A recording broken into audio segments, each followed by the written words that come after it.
the festoon gender in humans is much more the females. And so there's this very bizarre reversal that there really is a wage gap in this one area, and it totally favors the females.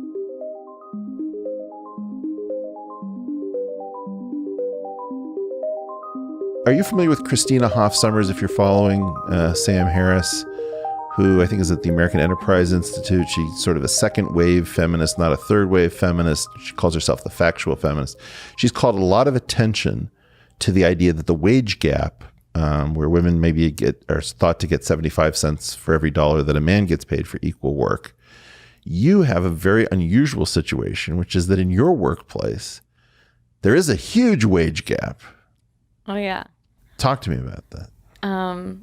There's not only a huge wage gap, I think that there's also like a huge maybe attention gap where on the video films, a lot of times I think they even cut the guy's head out of the frame, you know? So I think a lot of times the male is almost more objectified than the female, where he is literally just a phallic piece. He is not anything more than his penis.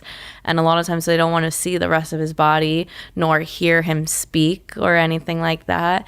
And a lot of times I think that they're doing almost even more of the work than the female is. And we get this opposite end of the spectrum where I can get paid for anywhere from $2,500 to sometimes $10,000 for a scene that I do. Just for one scene. For one scene that I do, whereas the male talent can get anywhere from $500 to, well, even like less, like $300 to $2,000 is like the top star in the industry. Wow. And my starting rate is already above those big, huge stars. You know, that's similar for modeling. If we took the top 10 supposed supermodel. I don't love the term porn star and supermodel because they get used like, but let's just have fun with it.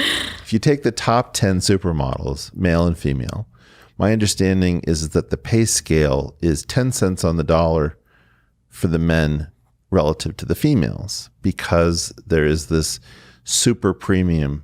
I mean, in some weird way, the females are the males of the human species. Like peacocks, the adorned gender or sex is the males, and the festoon gender in humans is much more the females. And so there's this very bizarre reversal that there really is a wage gap in this one area, and it totally favors the females. Is that fair?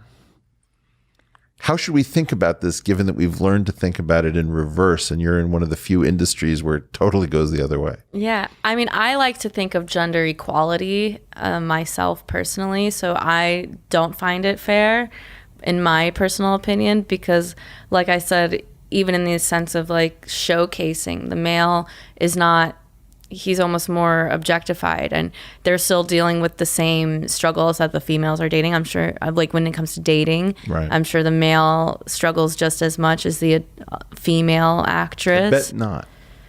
I bet it's pretty bad.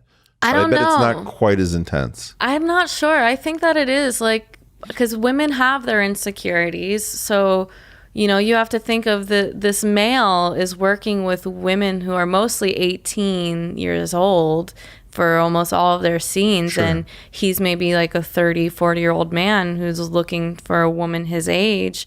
And it's, I think, hard for a lot of these more civilian type women to be confident within themselves when he's going to set, you know, working with these 18-year-old girls. Who, I guess I hadn't thought as much about, I mean, obviously there's a lot of dating within the industry because people are at least sensitized to what the issue. Both men dating the females dating that. But I know a lot of the men who personally struggle. I take it back. That's interesting. Yeah. Sometimes I think it's worse because I think that guys will almost be more accepting than the women.